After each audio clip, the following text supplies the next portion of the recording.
Good evening and welcome to Metro Focus. I'm Jenna Flanagan.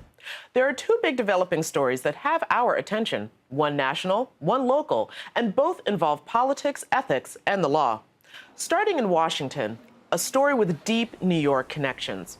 Former Mayor Rudy Giuliani, the newest member of President Trump's legal team, made the TV rounds over the weekend in an effort to, in Trump's words, quote, get his story straight over the Russia investigation and the $130,000 payment to porn star Stormy Daniels.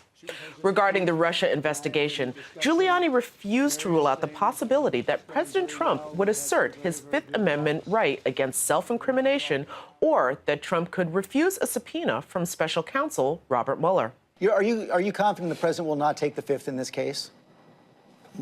Oh, how can I ever be confident of that?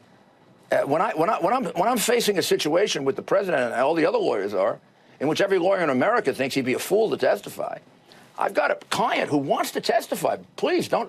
He said it yesterday. More on that in a moment. But closer to home, we're also following the public corruption retrial of former New York State Assembly Speaker Sheldon Silver, which resumed in federal court. Silver, once one of the most powerful men in state politics, was sentenced to 12 years in prison after he was convicted in 2015 of charges that included fraud, extortion, and money laundering. That conviction was overturned last year on appeal. So joining me now to discuss all of this and more is Jennifer Rogers, the Executive Director of the Center for the Advancement of Public Integrity at Columbia Law School. Jennifer, welcome to the program. Thank you. That's a lot that's going on. So let's start first with what Rudy Giuliani has been saying on behalf of the president. First and foremost, the President of the United States pleading the Fifth. What is your take on, first of all, is there any precedent for that happening? What is your take on his decision to possibly do that? Well, we haven't yet had a situation where a president has been subpoenaed to testify, so it's unprecedented. But, you know, it makes sense for the president to keep his options open at this point. They're currently talking about a voluntary interview. If that doesn't work out, then Mueller will have to decide whether to subpoena the president, and only then will he be faced with the decision as to whether or not to take the Fifth. So I think it's smart for them to keep their options open at this point. But if we do get to that point in the road, it will be without any precedent, so we'll have to see what happens. And the point in the road you're speaking of is the point where there might be a subpoena involved. That's right. Until there's a subpoena, there's no opportunity to take the Fifth or not, because currently the interview they're talking about is just a voluntary sit-down. And so can the president refuse to adhere to a subpoena?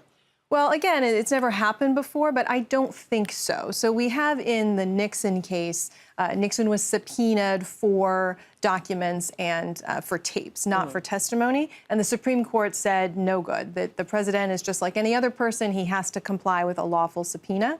So that's really the precedent out there. And to me, there's no real legal distinction between testimony and these other things, documents and tapes. So I think that probably the Mueller team wins that legal battle if it comes to that. But I can't say for 100% because, again, we haven't had a president actually subpoenaed for testimony yet. Of course, and there's so many moving pieces, but of course we will be watching to see what happens. Turning back to the local front, Sheldon Silver's retrial. So first, explain to us how this conviction was overturned, because there was a change in the definition of what I believe it was corruption was or something? So in 2016, after the Sheldon Silver first trial, when he was convicted, the Supreme Court decided a case called United States versus McDonnell. And what the Supreme Court said in that case is that the definition of an official act is changed. It became narrower. So in order to prove bribery, you have to prove that something is given to the politician in exchange for something else, an official act. So that official act, the definition of that was narrowed to say it can't be something like a meeting, setting up a meeting or making a phone call. It has to be something more governmental, like a legislative decision, you know, passing a bill, allocating money somewhere, that sort of thing. So the change in that definition meant that the instructions given to Sheldon Silver's jury were wrong, and so the case had to be retried. Of course. Now, with this change in definition, I'm assuming that's going to change the way the prosecution then tries this case?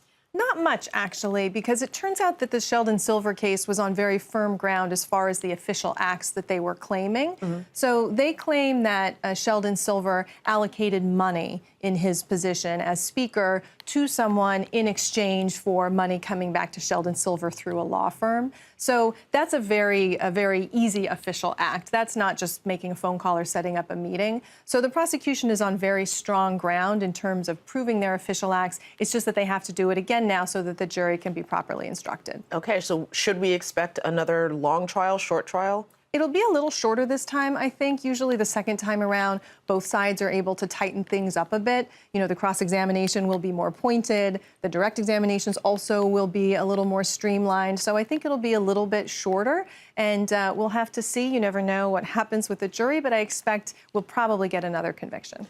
All right, well, listen, Jennifer Rogers, thank you so much for giving us your point of view and helping us understand all of the corruption trials and charges that are going on with our government at the federal and state level. Thank you. Thank you.